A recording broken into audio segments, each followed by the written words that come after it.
this is Governor Bobber. I like good day, doctors. George Allen here. Good day, doctors.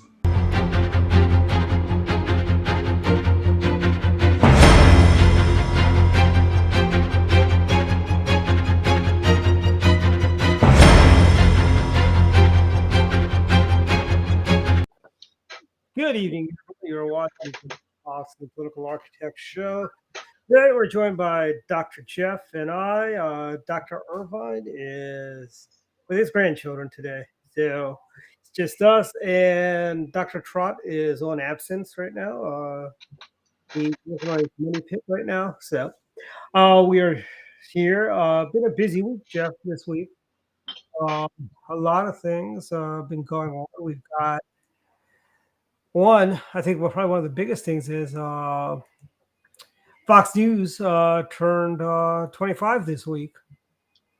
And it's what and I remember actually at this, I was actually working for Don Irvine when Fox News launched, and the big anchor was Catherine Cryer of ABC. But I think it really did change the landscape of right of center media and so on. If it weren't for Fox News, there's a lot of stories that probably wouldn't. Like the most famous one, I think, is the 2004 dummied up documents by Dan Rather and CBS about George H.W. Bush's military service records. Fox News and other alternative media is the reason I think that story got. If it was any other, if it was the old days, they probably would have been able to sink the president's re-election by that with those fake documents. So that's my 2 cents on Fox News, and I think Sean Hannity and company. Sean Hannity, you've got a lot of alumni from the old TV network I used to work for, NET, which was started by Paul Weyrich. A lot of those alumni are over at went over to Fox. Like Major Garrett used to be the morning guy over at for NET, and then he went over. Then after that, I think he went to CNN, and then he was at Fox, and now he's at CBS. And there's a number of them. I mean, Tom Fitton and I both worked for Don Irvine. And now Tom is head of Judicial Watch, but he was also a commentator on Fox News. Before that, is the commentator on NET, working for Paul Weyrich. So it's a lot of launched a lot of careers of a lot of folks, a lot of organizations, and Fox says, happy birthday and congratulations, and here's the 25 more. Jeff, any thoughts on Fox News and so on? Yeah, well, I remember not so much about even Fox News, but just the channel was a bit of a offshoot, because back then you only had NBC, ABC, and CBS for the main broadcasters. So before we had all the alternative channels, Fox was provided a lot of shows plus news that were just more independent. They weren't as heavily I would say in bed with a lot of the existing media producers. Mm-hmm. So we got to see a lot more of new shows. So even things like The Simpsons and what was it? I'm trying to remember. Was it X-Files? Tracy Ullman? Tracy Ullman show, yeah. And you had Married with Children. I mean, that was the Fox Broadcast Network, which started in 1989, actually, with the Simpsons Christmas special. And you had, I think a couple years before that, you had Married with Children and the Tracy Ullman show were their flagship shows, and they just did Sunday nights. And then they expanded. Now they've got seven nights original broadcasting. I mean, as for news, you had ABC, CBS, NBC, and you had CNN, and that was it. And Fox, I love the story how their original plan was, they go, we're going to take on CNN, and now Fox is the number one news channel on cable news. Well, even before cable, I mean, 25 years ago. I mean, this was 25 years ago is when the news channel launched. Okay. About 30, a little more than 30 years ago is when the Fox Broadcasting Network launched. When they bought a whole bunch of stations and put together their network with their Fox Sunday night, Fox Saturday night, and then now they're, like I said, they've got, even for their broadcast, they have some very iconic shows that have now become, just, before when Fox first started, it was, the little Fox Broadcasting was the little network that could. They never, I think the changing point for Fox Broadcasting was when they acquired rights for NFL football, and that's what really put, I think, Fox Broadcasting on the map. Yeah, I'm just thinking back to the days when I had, the TVs. You had to actually change the channel. Yeah. And you had to go to the U to get to the channels above, channels above 20. You're 13, and then you had to go to U, and you get channel 20. Right. So because we had NBC was channel 4. Yeah. CBS was like channel 7. No, channel 9. ABC was channel 7. It was channel 7 and channel 9 were the other ones. I couldn't remember which one they were. Yeah, Fox was channel 5. Then you had channel 20, which was a super-station, which was an anomaly back then. Right. In the early days, and they did reruns, they did original syndicated, and they started picking up original syndicated programming, which was a new concept back then. Yeah. And then you had the explosion of cable TV in the mid 90s, and that's when I think television has changed the landscape. The Waltons used to be the number one show for CBS on Thursday nights. There isn't a show on network that gets anywhere close to the ratings the Waltons or any of those shows back when they had three networks, pretty much. Yeah, I kind of, back then there was more of a separation between the cable providers and the content producers. Nowadays, it's like, everything is a conglomeration of like multiple, stations and companies. So yeah, basically you see these conglomerates. Basically, you see these multi. You have I think CBS.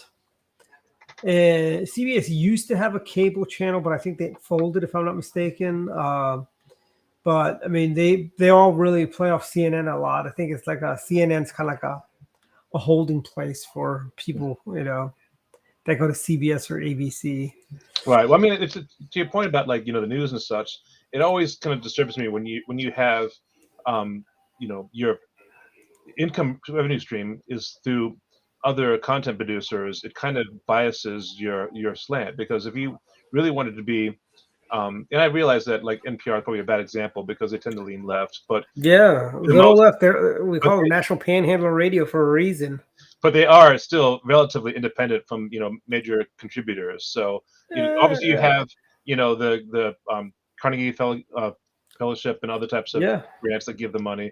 But as far as actual content producers, they're relatively free of that stream. Whereas you have all these newspapers and cable shows that are all like if you look at NPR, their content is left of center because they're funded by taxpayers like you and me, and they get their money from members of Congress. They're never going to be critical. Well, sure, and I realize that, but the point is that they still they're close enough. They're the closest thing to like the BBC or something like that, where they try to present informative articles. And I guess everyone has their slant, and I realize NPR has it too. I'm just saying that in terms of being independent, they're not dictated as to like what content to produce or how to slant it. Their slant is their own. They're not beholden to another revenue stream that says, hey, we want you to spin things this way so it looks better for us. Whereas you get people that own newspapers and own cable companies and such that really you won't ever see really articles about them that show them in a bad light. Yeah, I mean, now you have you've got Tribune used to own the Chicago Tribune, as well as a whole bunch of Tribune TV stations, including WGN, which has been taken over, I believe, by Sinclair now owns Then Sinclair, I think, was actually no, Sinclair does not, but they were in a bidding war to take over WGN several years ago.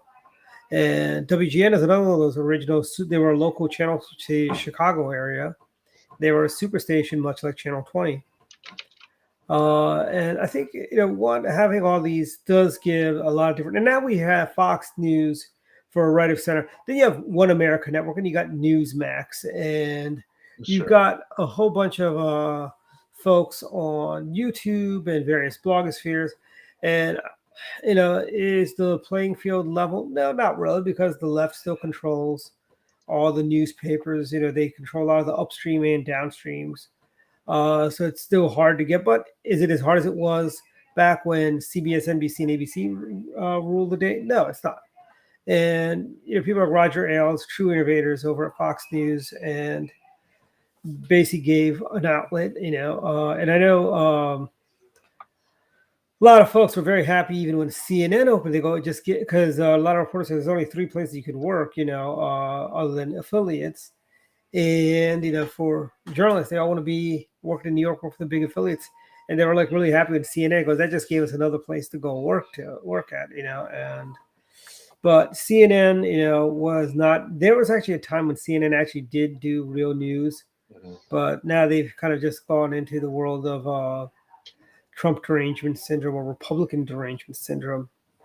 I'm surprised you mentioned a couple of people in the news industry. You didn't mention Connie Chung, who graduated. Connie Chung, an alumni from Montgomery Blair, and Karen Chetry.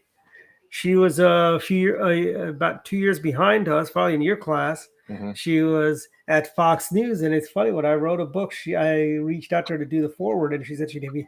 I remember my first conversation. I call up Karen, and I go, Karen, you probably don't remember me.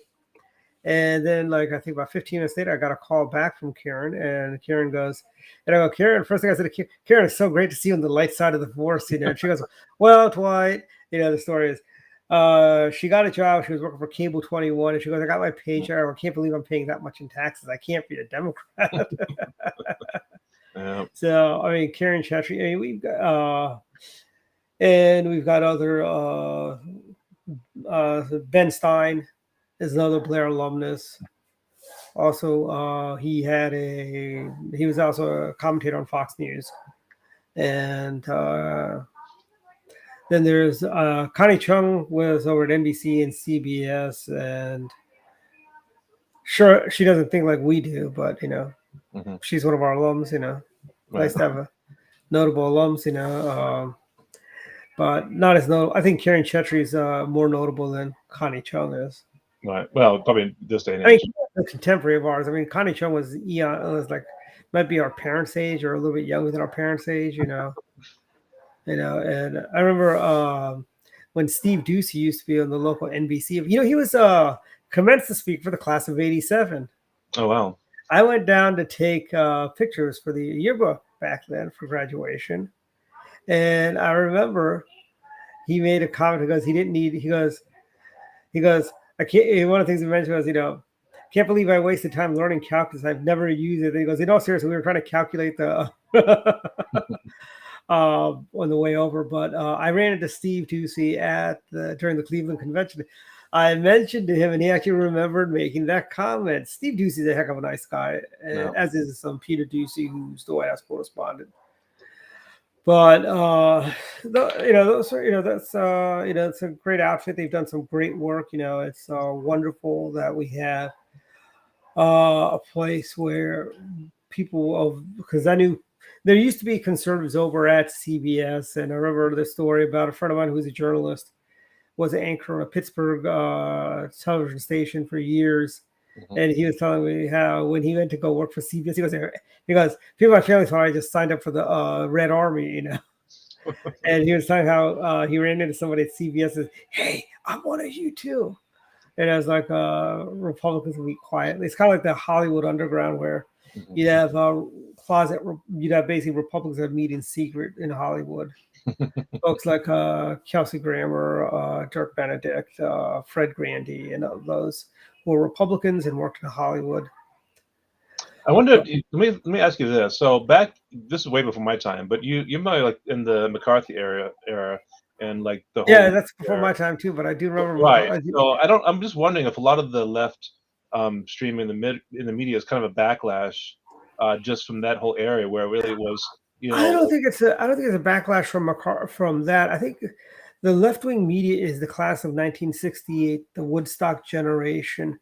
When President Nixon put down a revolt over at Kent State, and you have all these, Crosby, Stills and Nash did that song Ohio, and saying you don't, and you do need to put down. That was an insurrection. President Reagan put down the revolt at Berkeley, restored order at Berkeley like he should, like a leader, and he got criticized. President Nixon got criticized, for doing that. And I just want to, it's nice to see the Democrats for January 6th. The Democrats seem to agree with Nixon policy on shooting protesters. It's nice to know that when you have freedom-loving Americans that are out, the Democrats want to shoot them, opposed to hippie communist collaborators.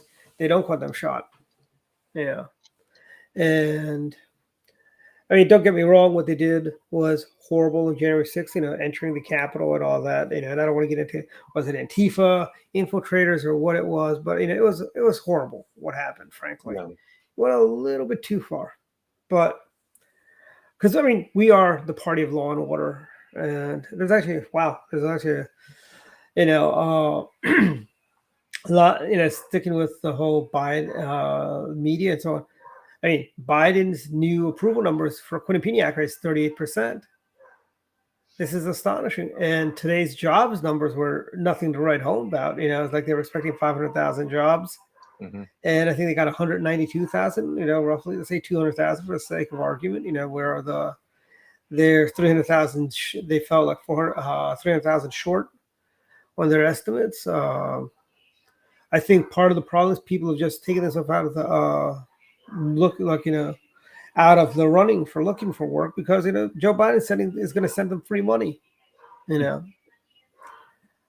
I don't know. You have any thoughts on that? I mean, you and I, we know. Well, yeah. So I mean, it's both parties in some cases spend money in ways that I don't always agree with. For example, I'm good for like cutting taxes, Mhm. Because that's, I mean, nobody wants to pay taxes, but you have to understand that funding has to come from somewhere, and when Yep. you make up the gap in taxes, like federal income taxes, through other mechanisms, like you start imposing higher, like property taxes or other types of taxes to make up for the gap, then that's a problem. And I'd rather there be, I'm all for the balanced budget. I'm not just for cutting taxes just to cut taxes. I'm for a responsible fiscal spending where. Well, my view is this: every time you cut taxes, it leads to a growth in the economy. It worked when President Reagan did it. It worked when President George W. Bush cut taxes. If it weren't for basically in the Lincoln dinner, we talked about the fact that the Democrats really want to federalize everything. They want federal program everything, which is, of course, blows up the budget when you have to, pay for that. That's where all the spending comes from. And I realize that there's still a lot of, legacy payments that for like federal unemployment and for Social Security and those kind of things. Those make a sizable percentage of the budget. But I mean, you do have a lot of these programs which just really don't provide a lot of value to the common person. And so I'm all for having states, provide services and federal governments provide interstate commerce oversight and those kind of things. So it's like, I don't think we need to have a federal agency for every single aspect of our lives. Because again, that first of all intrudes upon my personal freedoms and also, costs money. And it's like, what's the point of moving from state to state or having state sovereignty if the federal government is going to supersede every single state rule? Yeah, and my view is this on. I think the way we do unemployment is a little bit wrong because unemployment is money they take out of our accounts. It's they take our money out and then they feed it or they give it out, right? I think what they should do is like they take the money out of our paychecks. They should put it into a individual savings account for us, just like they should do for Social Security, where if, say, we've been working for 25 years and we lose our job, that's what we draw our unemployment from. So I don't know how it is in Maryland. In Michigan, I'm more familiar with the unemployment there just because I've been living there for so long. So how it works there is that every company over a certain size pays into the Unemployment Insurance Agency, the UIA. Mm-hmm. And so that's part of the employer. The employees never see this. It's not part of the paycheck, but the employers have to pay into this program based upon what the salary is of their employees, so that if one of them is let go, what you paid into that pays out the worker. So it's supposed to be kind of like a rainy day fund where, you know, your employer technically is still paying for you just in a, you know, separate fund.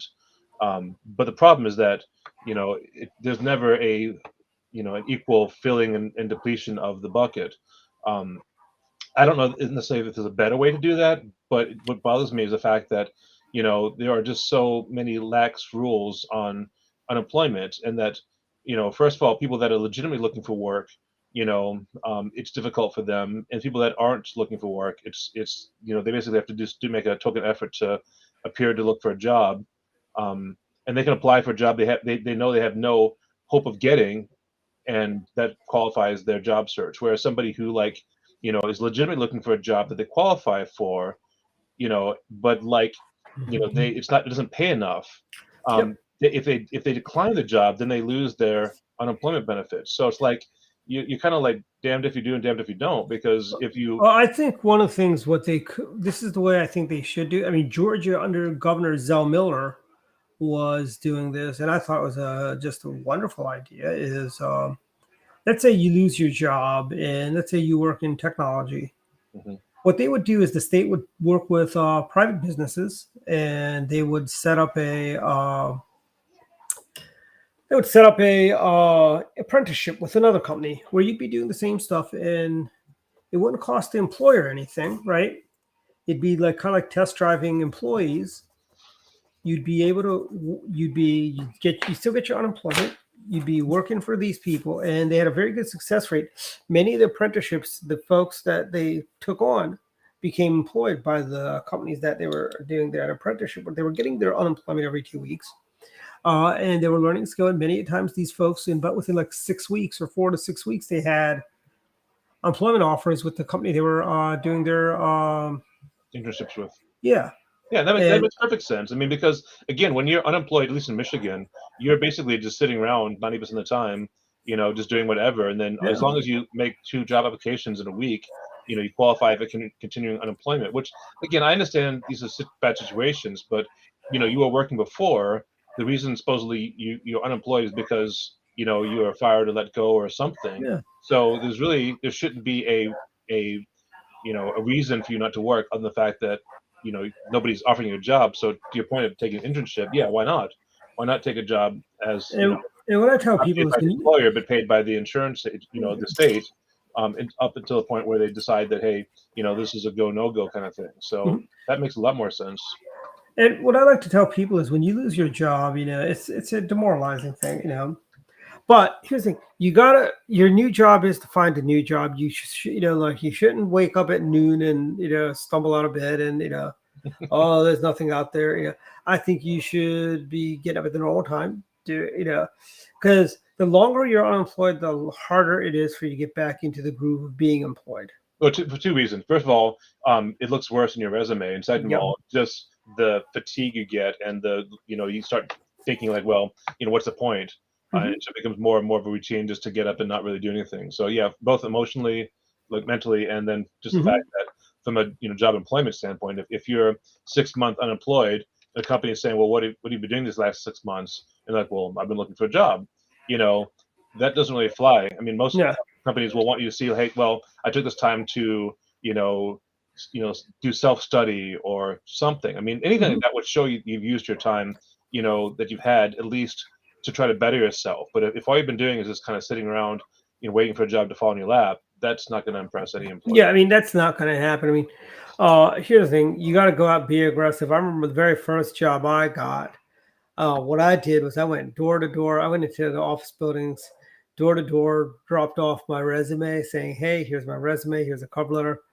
I would love to have the opportunity to talk to you. And I got 3 callbacks. And I got a job for a really good friend of mine who as a software tester. Mm-hmm. And paid very well. I mean, stuff like that. I mean, and I talk to people that go, oh, that sounds like I'm begging for a job. Well, you kind of are begging for a job at that Well, point. it's like, but anyone who does door-to-door sales, it's just like the same kind of thing. You're begging for sales, but you're also putting yourself out there. It's like, people, if the fact that, you're out there and asking, people respect that. I mean, if you don't ask, you'll never get. That's what Spiro Agnew would always say. If you don't go to a job and say, hey, I'd love to, work for your company, and they could say, hey, sorry, we don't have any immediate offerings, but check back in 6 months or keep your number on file. I mean, just that kind of stuff indicates to companies that you are proactive, because again, I don't know what it is, but so many people nowadays are not proactive. They expect things to be given to them. They don't go out and get this stuff themselves. And so I think companies find it refreshing when people actually are proactive and say, hey, I'm you're not asking me, I'm asking you. And if the answer is no, fine. But I think there's still that level of like respect that they give people that actually hit the pavement and try to look for the jobs, because otherwise it's just going to be like, well, you just take what you get because you happen to come across a job offering. I mean, that's no way to feel like this job is meant for you, because it just happened to be, there's no intent in searching for that job. Yeah, I mean, I totally agree, because I remember when I was in college, I wanted an internship. I walked to Capitol Hill, dropped my resume off at every Republican senator's office and House members, and I got like 4 or 5 calls, and I basically was hired by Alphonse D'Amato, great senator from the great state of New York, or the one-time great state of New York. And that kind of launched a lot of my political careers and opened up doors. The other thing I used to do this back in the days of fax machines, before email was this common, or I've probably spent, I've actually probably gone through campaign elections. Used to do a end of the year thing called Political Pages. We had all political consultants listed by Democrat, Republican, Independent. I went through there. I created a spreadsheet with all the Republican employers. I did a mail merge with a cover letter personalized to each one of the employers. And I think I probably faxed out and I'd fax like 25 pages, 25 faxes every single day. And I had the luxury of going to my dad's office and using his fax machine to do it. But I don't know anyone who actually used a fax machine to like, other than the fact that this is like 1995. I know, but you get all the spam faxes for like, these vacation offers and those kind of things. Yeah. I have never, ever, ever seen a job offer or resume come through on a fax machine. That's just, I don't know. Yeah. Today you don't, but I'm saying like this is right now. The faxes were in like, they weren't in HR's area. They were like in the financial areas, like they're like accounts receivable or accounts. Yeah, they were also they would also be around where the bosses are. I don't know. In my experience, it always like for doing purchase orders, so it was never given to like just. I got like a bunch of interviews doing that too. I say a lot of people see there's 2 thoughts on doing resumes. One is craft a resume to individual jobs. I believe have a widespread and do a carpet bombing of your resume. Just fire it off to as many people as you can. That's what it's kind of like fishing. I'm kind of like I'm of 2 minds. So the resume itself should be specific to an area of the job market. It shouldn't be specific to a job, but it should be like your skill set for a specific type of job. And then your cover letter should be more specific about like anything that relates to that specific job. But you don't want to customize your resume for every single job. You just want to have like a resume that focuses on like your skills in this arena or this arena. So you may have like 3 different types of jobs you're looking for. Maybe like programming. You may be like, one is like a manager of a DevOps team. The other one may be a front end developer. The other one may be a debugger or something like that. So you may have the same skill sets, but focus in different areas, but you may find different jobs that that relate to each of those skill sets differently. But Mhm. you know, yeah. And yeah, and I haven't done a resume. I haven't done a resume in probably 20 years myself. Uh, but I tell you, I do see a lot of resumes. I really hate these email resumes. They all look alike. In the old days, I used to do a really nice design of my resumes, very, very eye catching. Like I've done resumes in the form of a floor plan, so to speak, or like they were like works of art. Now resumes are just Word docs, and it's like you don't even see the fancy ones. Every now and then I do get a mailed resume, and I'm very disappointed. It's just another generic Word doc. So You I can mean, just, how it is nowadays is all resumes are PDFs. You can be pretty creative in a PDF. I know, but PDF. Some people don't like PDFs, because I know for our HR people, they like them in the form of a Word doc. So they can, because then they got to modify them to fit them into proposals and RFPs and stuff like that. So it's kind of like that. And my view is, that's good, but it's, The only ones that ever said that we required like a specific format have been like the big like Monster and other type of resume brokers where you just put it out there for. oh, I hate Like, Monster. I'm I just really, saying those yeah, those ones they want something in Word format because it's more portable. They can use it yeah, for other things. But I've never seen an employer or prospective employer require a resume in a certain format yeah. because Again, it's been 20 years since I've submitted a resume they anywhere. want like Word perfect format. Yeah. Oh, actually, I did. Actually, I used to use PageMaker to do my resumes in Um, Adobe PageMaker, which is no longer around. It's been replaced by InDesign. yeah, I don't know. InDesign, is that really the replacement for PageMaker? Because InDesign is like it. That is kind of like it is a little bit like Publisher, but InDesign is more like I don't know. I can't find a good use for that. I've tried to. It's more page layout friendly than Yeah. Illustrator, but it's not really a like publishing platform. Mhm. So I don't know. I've tried using it, and I haven't really found a great use for it yet. So Yeah. So, but I mean, we also had this, last night, they got that debt ceiling limit extended to December. Uh, basically, just put in that one. yeah. And, something, they didn't need any Republican votes for this, frankly. They could have done it with Democrat votes. I don't know why Mitch McConnell caved, but Mitch McConnell has been leader for a long time. So he may know something I don't know, but I mean, this does put the focus back on the Democrats fighting about that multi-trillion-dollar budget they want. Right. Uh, My understanding is I didn't read the full proposal, but I thought the Republicans did push back on just the blanket mhm, spending limit, in that they did make some concessions on that regard. So when I say punted, they didn't really make any, they didn't really balance the budget, but they mhm. basically said, we're not going to do anything radical on either side. So we're just going to you know,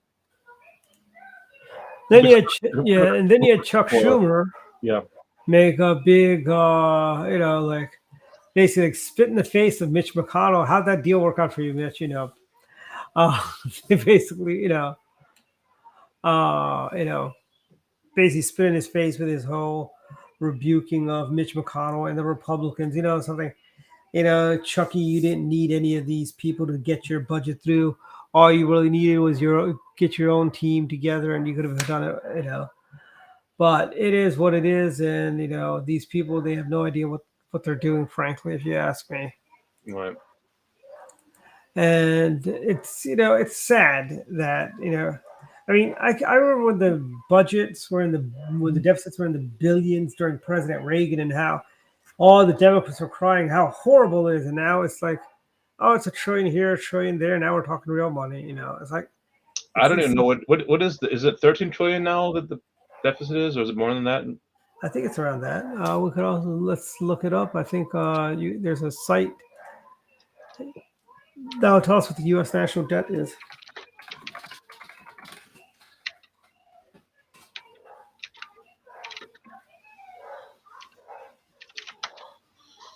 National deficit debt clock. So it looks like the current national debt is 28.8 trillion. 28.8 trillion. I tell you, Congress has a real spending problem. I hate to say it goes to both sides, not just Democrats that are guilty of this. Many Republicans, are guilty of being, going wild on the dollar, as my friend Ray Kroll would say. Mm-hmm. It's the way they kind of go on about how this is some sort of all-you-can-eat buffet, frankly, is how they treat this. And it's positively deploring how much money they should be ashamed of themselves for spending this kind of money recklessly. I mean, it's one thing during the Reagan days, we were doing this, we had to build back the national defense and beat back the Soviets, These guys, they're just spending money for the sake of spending money. The Green New Deal, the environmental wackos, Well, there's no there's nothing. There's no penalty for this spending. There's no no one's being held responsible. Even the state governors and such that have really ruined the states. Like we talked about. I mean, mentioned New York, but like also New Jersey. I mean, these states that have just basically wrecked their budget.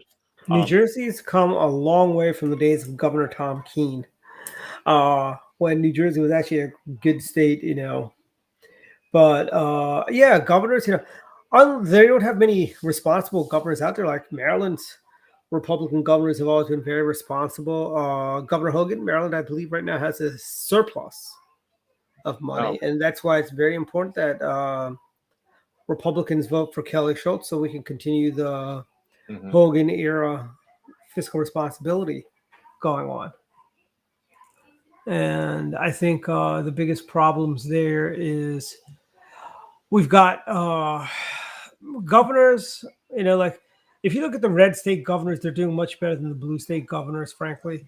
Like even you look in Virginia. Virginia used to always, they used to be a good state, good, reliable Republican state, but they've just, but I think this is the year Virginia comes back, and I think Terry McAuliffe is going to go down this November, and Glenn Youngkin will be the next governor of the great state of Virginia, and he will be first Republican governor since Governor Bob McDonnell, and I think this will lead into an era of prosperity for Virginians.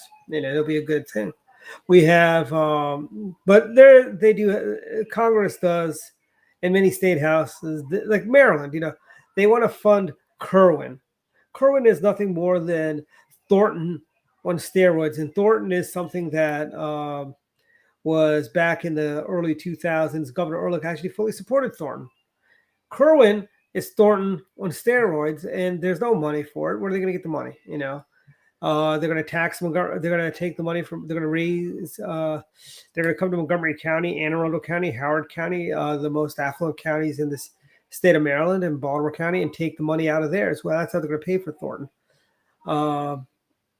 We can't. We're going to be subsidizing schools in Prince George's and Baltimore City, while our schools. Our magnet program is a pale imitation of its former self, according to our old quantums teacher, Mr. Bundy. Because they've really messed up a lot of things over the years, Democrats, and some Republicans, who I'm talking about, John McCain. But it's it is par for the course, and I'm very confident 2022 we take the House back, we take the Senate back, and we can basically turn back, beat back some of this insanity that's going on. Can you believe it's only been 10 months for Joe Biden and he's done this much damage? His approval numbers are 38%, and it's like, and more people have died from COVID under Joe Biden than under President Trump. And President Trump didn't even have a vaccine until the very end of his term. While you have Joe Biden, where where he is now pushing this vaccine mandate. Look, I'm fully vaxxed. I think everyone should get the vaccine. Vaccines do work. That's how we beat back smallpox, polio, chickenpox. We beat back leprosy. We beat back all these dreadful diseases by vaccinating people. I mean, but if you don't feel comfortable, don't get the vaccine. You should not lose your job if you don't get the vaccine. You should, because science has spoken. They said the vaccine protects us from giving or getting it. If we get it, it'll be a mild version of the Wuhan flu, so to speak. And Merck right now is working on a pill that will, which would be an equivalent to Tamiflu is to flu, as the Merck drug is going to be to COVID, where it will beat back a lot of the symptoms, and that will help us tremendously, I think. What's happening is right now, you've got all these people, like basically, I think the federal government put a deadline in place where if you're not vaccinated, they're not going to fire you, but you're going to be on that short list of when they have budget cuts, you lose your job. I was talking to a friend of mine in Florida, and I go, he goes, not to be conspiratorial, he goes, this vaccine passport sounds a lot like the mark of the beast. In New York, you can't go anywhere without the vaccine. You can't do business. They're basically taking food out of the mouths of people who are not vaccinated because they may have. Some people have adverse reactions to vaccines. That's why they're not taking them. Again, full disclosure, fully vaccinated, and I think everybody should be fully vaccinated. And Johnson & Johnson is the best vaccine, frankly. That we're finding out, which is funny because everyone's like, "Oh, you got the Johnson & Johnson. That's not as good as Moderna or Pfizer." And lo and behold, ours is the best. Yeah, I don't know. I got the J&J. One because that was the one that was available, but the Pfizer one has the booster shot. I don't have a booster shot availability yet for mine. I don't know. Did you get J&J or did you get Moderna? No, I got Moderna. See, Moderna is also pretty good too. It's better than Pfizer. But there's no booster for J&J either right now, frankly. Right. But here's the thing: get the booster when you need. If you need to get the boosters, get the boosters. I think everybody should be vaccinated. I think everybody should get it's in their best interest. Unless you have got, I understand, moral, religious dilemmas. And if you don't want to get the vaccine, you don't have to get the vaccine. Like, is it Jehovah's Witnesses that don't believe in vaccinations and stuff like that? Is that right? And transfusions?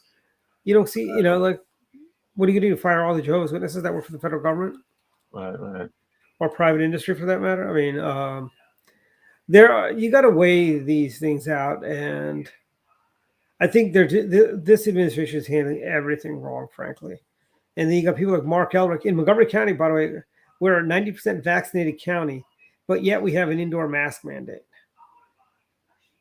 Wow. Your great county, Howard, and Anne Arundel County don't have mask mandates. Baltimore County has no mask mandate, for what I understand. And what's that? Frederick County has no mask mandates, And what's that? Mark Elrick, it's all about control, I think is what this is. Yeah, no, you're right. And then, rolling from, like the vaccinations, and this is why the economy is kind of limping along. It's not even, we're not seeing it catch on. It's not catching on fire like it should. Usually, you see, when we're coming out of stuff like this, things start just, right now, nobody wants to work. I mean, how many places like you and I, we've gone to places where they have one waitress for the whole restaurant, the whole, right. And it's, it's horrible, and I thought everybody wanted to, in a lot of places in Maryland are already at $15 an hour. It's like, we gave them $15 an hour. Why aren't they working? Oh yeah, they get more money sitting at home, and I think that needs to stop, frankly, and then we'll see more people going back to work. No, it'd be great if we did. The problem is that, again, we talked before about the, people wanting to work, but back then in my, when I was in the job market, it's like, obviously, the goal was after college was to go in the career, but both you and I started off kind of low man on the totem pole. Yeah. And we had to work our way up. I think a lot of people just feel like unless they have their ideal job right now, they're not going to invest the time and effort to work their way up. So it's like I understand that there aren't a lot of great good paying jobs right now, but people they're saying, well, I'd rather get paid unemployment than have it to work and make close to the same amount, even if it's a little bit more. I'd rather just sit at home and relax, which I don't blame them. I mean, if I had the opportunity to make what I was making right now, just sitting around not doing anything, I mean, why wouldn't you? It's just like that's human nature. Yep. You know what I'd like to see? I would like to see that people that pay the most in taxes get $2,000 back. Folks like you and I, we get $2,000 back. You know why? Because we deserve it. Because we've been paying into this for so long. Let's just say thank you. It's a kind of a thank you gift to the taxpayers. People who pay the most get the most back. $2,000. Then we can do by proportions. People who make get $1,500 to $1,800. Proportion to what you pay. And we get and I don't even. The thing is, I don't even mind paying reasonable taxes as long as I feel like the money is going for reasonable services. So I don't mind paying for infrastructure. I don't mind paying for defense. I don't mind paying for programs like NASA. Those have to come funding out of somewhere. So while I don't want to pay, I'd always want to save as much money as I can. I'm not against paying any money to the government. It's the problem is that when you start funding these programs that we're funding things like studies on bees if they enjoy sex, or we're paying for bridges to nowhere. We're paying for CRT. We're paying for all this other nonsensical stuff that has nothing to do with building infrastructure or moving the country forward. We're spending it on dumb things like stupid studies. I think they did one on they spent like I think I want to say maybe a couple, might be a little low, but I think $15 million on seeing the researching how crystals grow in the dark. Yeah, who cares?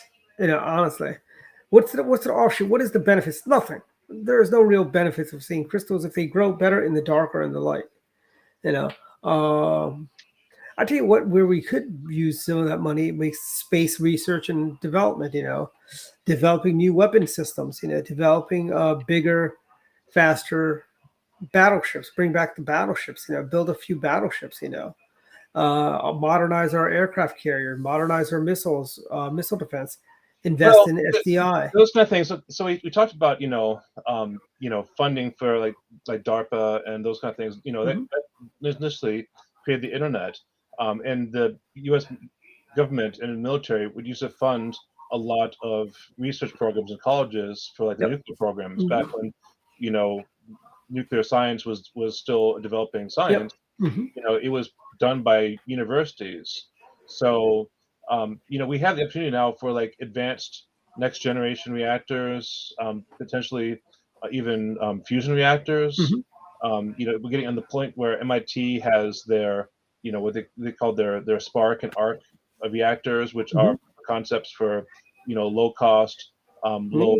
That's what powered Iron Man, the arc reactor. Well, yeah, that's where we got the name from, actually. But it's a much smaller than ITER, but it's an actual functional fusion reactor. And so it's like but these are privately funded ventures, and I'm like, I understand that nobody wants to spend money, but if we're going to spend money that has the potential for these good returns where we can become energy independent and we don't have to worry about funding, I hate to say terrorists, but giving money to OPEC.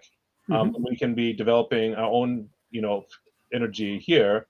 And I think I've mentioned before, like China is big in researching thorium reactors for the molten salt reactors, and that's research we did back in the 60s at Oak Ridge National Laboratories in Tennessee, and the Chinese are actively developing that technology, and it's going to be ironic and sad if they develop it before we do and they sell it back to us. I mean, if you look at it,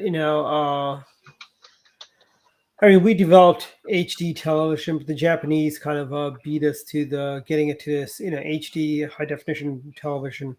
Well, that Uh, was so that's an interesting story because that has to do with a lot of the American, like Victor RCA, and yep, how they wanted to have certain standards that were based upon one set of principles, where the Japanese didn't really want to be beholden to that, because we had like back then we had VGA resolutions for computer monitors. We yep, had broadcast resolutions like NTSC 59.97 frames per second, yep, with weird scan line stuff, and we tried to have all these intermediate standards where it's like we really wanted to like adopt the broadcast standard but like in a higher definition, as opposed to just jump frogging that and going to like the 1080p.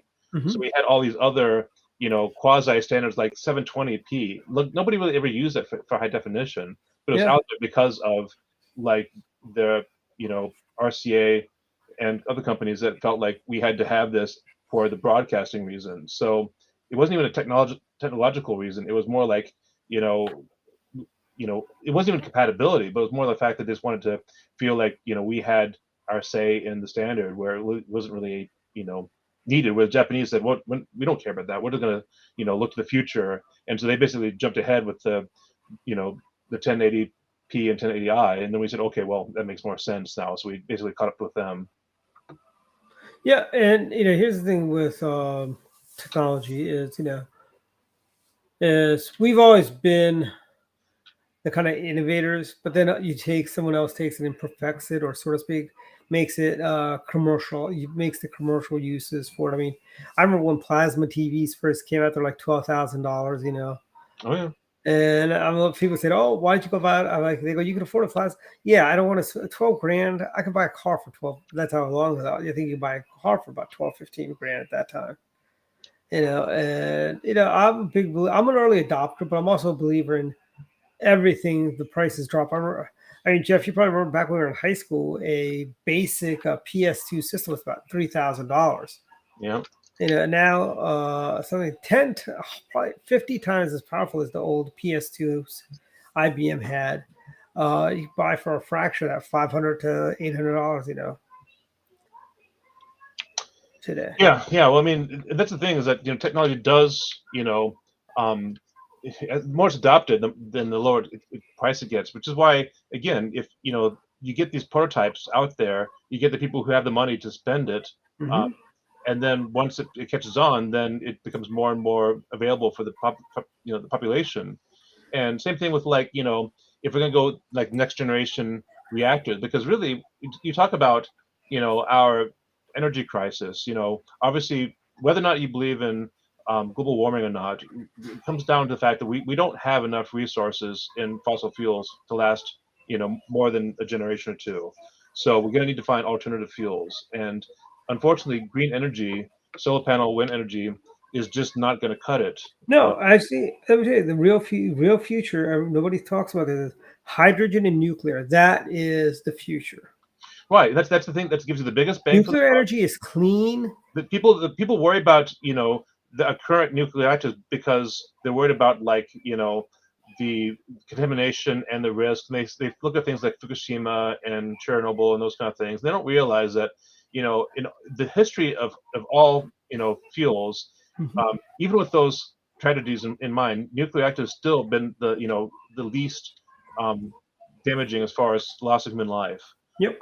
It's the safer, and that's with all the deficiencies. If we actually invest time and energy to make it more safe, like with the salt reactors, those are like walk away safe. There is no chance of a chain reaction going on in those things. So if we actually invested the time and effort to get that technology in place, then then everyone would be happy. But we've I don't know if it's been the Democrats or who, but the public has such a big fear about anything that's Yeah. nuclear. The worst nuclear disaster in America was probably 3 Mile Island. 3 Mile Island, and it was nothing.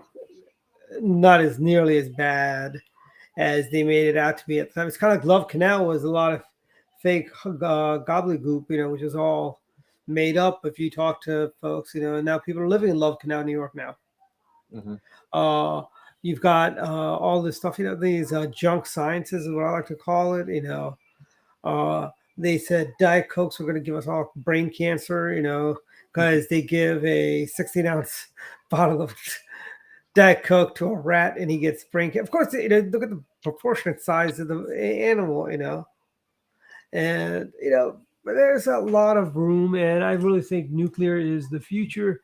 Everyone's terrified of nuclear. The media has turned nuclear power into the boogeyman, frankly. Oh Yeah. no, you can't have nuclear power. We're gonna have another. What if we have 3 Mile Island? That's 100 times worse. We've had other. I mean, did we stop flying after the Hindenburg? No. Did we stop going to the moon after the stop? Did we stop trying to go to the moon after the launch pad fire of Apollo 13? I believe it was. Our very smart audience can tell us. But did we stop our shuttle flights after the Challenger explosion? No. Yeah. We don't let setbacks delay us. We move forward, and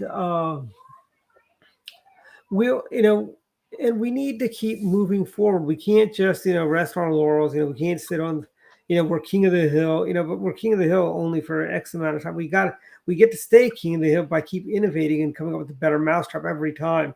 We need to modernize our military. We need to modernize our aircraft carriers. We need to modernize our bomber fleets and our jets and so on. We need to spend money on researching on basically space travel. We need to be able to figure out a way we can get to the moon, not in days, but in a few hours.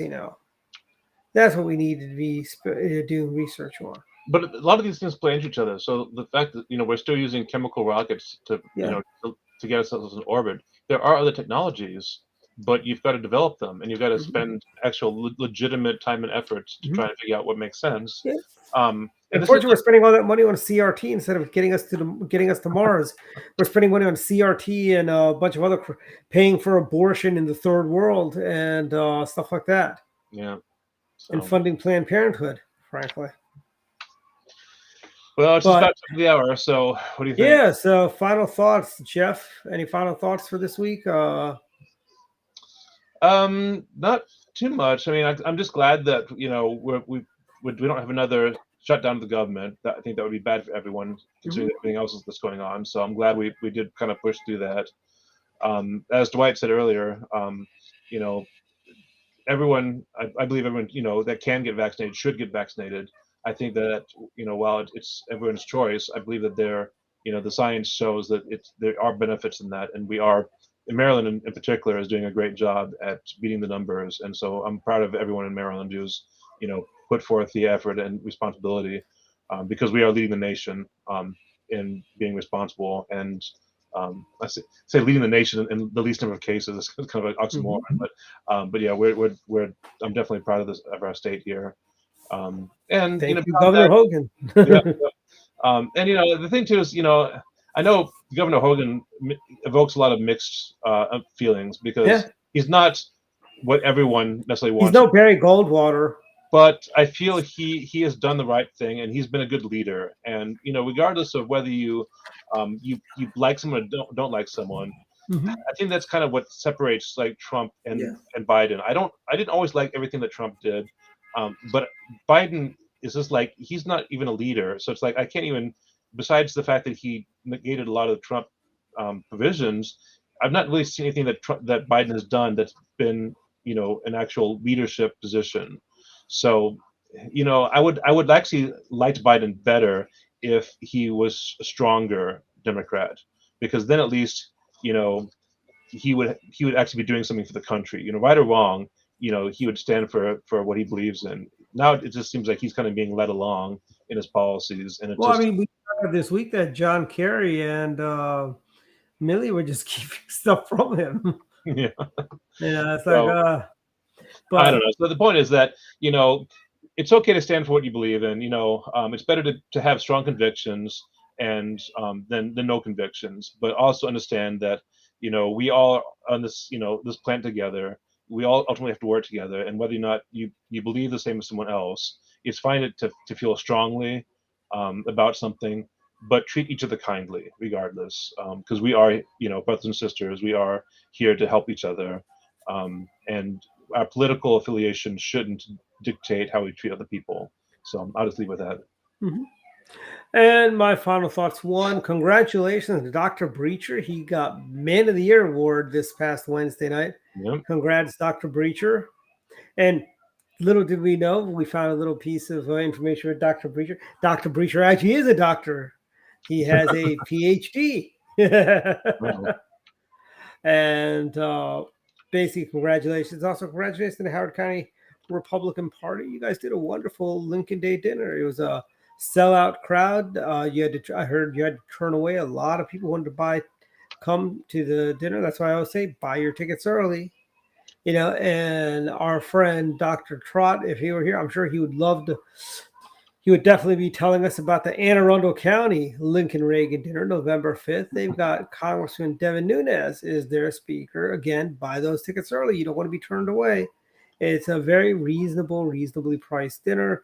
$100 is the cost of a ticket. $1,500 you get a nice sponsorship.